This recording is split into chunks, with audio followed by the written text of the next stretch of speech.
টাটকা টাটকা রুই মাছের ঝোল নিয়ে আজ আমি হাজির হয়েছি আপনাদের সামনে।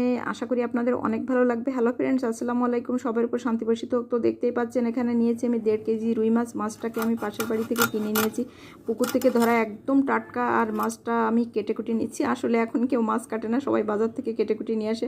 তো টাটকা মাছ দেখে আমি নিজের হাতে কেটে কুটে নিয়ে রান্নাটা করব। আসলে নিজের হাতে মাছ কেটে রান্না বান্না করলে খুবই ভালো হয়।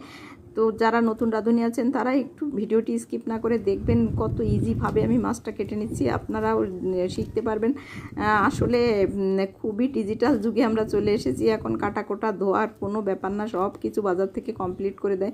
এজন্য এখন আর কেউ এভাবে করে না, সবাই সময় স্বল্পতার অভাবে ধুয়ে কেটে কুটে সব কিছু গুছিয়ে নিয়ে তারপর রান্নাবান্না করে নিয়ে ফেলে। তো আসলে মাঝে মধ্যে যদি একটু প্রিয়জনদের জন্য একটু যদি কষ্ট করে এভাবে রান্না টান্না করা যায় তাহলে খেয়েও শান্তি পাওয়া যায়। তো দেখতেই পাচ্ছেন মাছটা আমার কাটা প্রায় কমপ্লিট। আরেকটা মাছও আমি এভাবে কেটে নিব। তো বন্ধুরা, আপনারা একবার হলো এভাবে ট্রাই করে দেখবেন। কাছে দূরে যে যেখান থেকে দেখছেন ভিডিওটি একটু শেয়ার করে দিয়েন, অন্যদের দেখার সুযোগ করে দিয়েন। আসলে দিন শেষে সবাই আমরা খাবার খাই, এজন্য খাবারের ভিডিও ঠেলা দেবেন না, একটু প্লিজ দেখবেন।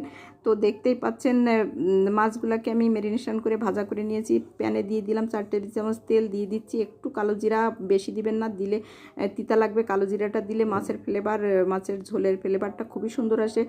দিয়ে দিচ্ছি পেঁয়াজ কুচি, আর দিয়ে দিচ্ছি স্বাদ মতো লবণ, হলুদ, পেঁয়াজ বাটা, রসুন বাটা, সব কিছু দিয়ে সব আমি 1 টেবিল চামচ করে দিয়েছি। দিয়ে সুন্দরভাবে কষিয়ে নিয়ে এখন আমি আলুগুলো দিয়ে সুন্দরভাবে নেড়ে চেড়ে ভালো মতো কষিয়ে নিব। আসলে বন্ধুরা, রান্নাটা সব থেকে মশলার উপরেই সত্যি ডিপেন্ড করে। মশলাটা যদি সুন্দর মতো কষানো হয় সব কিছু দিয়ে, তাহলে ভালো হওয়া লাগবেই। আসলে যারা রান্না করেন এবং ভালো রাঁধুনি তারা কালার দেখলেই বুঝতে পারবেন যে এই খাবারের স্বাদটা কেমন হতে পারে, না খেয়েও বোঝা যায়। তো দেখতেই পাচ্ছেন ঝোলে সুন্দর বলক চলে এসেছে। এখন আমি দিয়ে দিচ্ছি মাছগুলা দিয়ে সুন্দর মতো নেড়ে চেড়ে আবারও সাজিয়ে দিয়ে ঢাকা দিয়ে দিব, যাতে মশলার সাথে মাছ সুন্দরভাবে মিশে যায় এবং খুবই সুন্দর হয়। তো আমার আজকের ভিডিও যদি ভালো লেগে থাকে সবাই একটু শেয়ারটা দিয়েন, একটু লাইক কমেন্ট করে আমাকে উৎসাহিত করবেন। আসলে বন্ধুরা, আমরা সবাই সবার বন্ধু, একে অন্যের ভিডিও দেখব, তাহলে না আমরা সফল হব। তো দেখতে পাচ্ছেন মাছটা আমি এখন ঢাকা দিয়ে দিব। আসলে আমরা যদি একে অন্যকে হেল্প না করি, একে অন্যের পাশে না থাকি, তাহলে কোনো কিছু করা সম্ভব না।